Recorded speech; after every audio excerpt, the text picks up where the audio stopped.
جب ہم قرآن کریم کی آیتوں میں غور کرتے ہیں تو ہمیں ہماری نجات کے، ہماری ہدایت کے بڑے عجیب عجیب فارمولے ملتے ہیں۔ اللہ تعالیٰ نے ارشاد فرمایا، یا ایھا الذین آمنوا اتقوا اللہ، اے ایمان والو اللہ سے ڈرو۔ ظاہر سی بات ہے وہ مالک الملک ہے، اس سے ڈرنا چاہیے۔ پھر اللہ رب العالمین نے اسی آیت میں آگے فرمایا، وَقُولُوا قَوْلًا سَدِيدًا، اے بندو قول سدید اختیار کرو۔ قول سدید کیا ہے؟ قول سدید ایسی گفتگو کو کہتے ہیں جس میں ذرہ برابر جھوٹ کا شائبہ نہ ہو، ملاوٹ نہ ہو، دل لگی نہ ہو، اور نرمی کے ساتھ گفتگو کی گئی ہو، جس سے کسی کی دل آزاری نہ ہو۔ قولاً سدیدا، اچھی بات کرو، درست بات کرو، راہ راست والی بات کرو۔ اب جب ہم ایسی گفتگو اپنے اندر پیدا کر لیں گے کہ جس میں ذرہ برابر جھوٹ نہ ہو، جھوٹ کا شائبہ نہ ہو، تو اس کا رزلٹ کیا ہوگا؟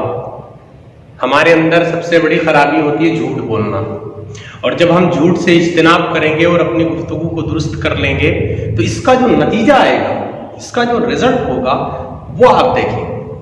اس کا فائدہ کیا ہوگا؟ اللہ تعالیٰ اسی آیت میں فرماتے ہیں، یصلح لکم اعمالکم، کہ اللہ تمہارے لیے تمہارے اعمال کی اصلاح کر دے گا جب آپ قول سدید اختیار کریں گے جس میں جھوٹی گفتگو نہیں ہوگی۔ اب جب ہم جھوٹ سے اجتناب کریں گے، اچھی گفتگو کریں گے، قول سدید اختیار کریں گے، تو اللہ ہمارے کیا کریں گے؟ یصلح لکم اعمالکم، اللہ تمہارے لیے تمہارے اعمال کی اصلاح کر دیں گے۔ جب اعمال درست ہوں گے پھر اس کے بعد اللہ تعالیٰ اگلا نتیجہ ہمیں کیا دیں گے؟ اگلی خوشخبری کیا دیتے ہیں؟ وَيَغْفِرْ لَكُمْ ذُنُوبَكُمْ، اللہ تمہارے لیے تمہارے گناہوں کو معاف کر دیں گے۔ بہت بڑی بات ہے کہ اللہ تعالیٰ کہتے ہیں بندے مجھ سے ڈرو، قول سدید اختیار کرو، اچھی گفتگو کرو، اس کا نتیجہ میں یہ دوں گا، تمہارے لیے تمہارے اعمال کو درست کر دوں گا، اس کے بعد تمہارے لیے تمہاری مغفرت کر دوں گا۔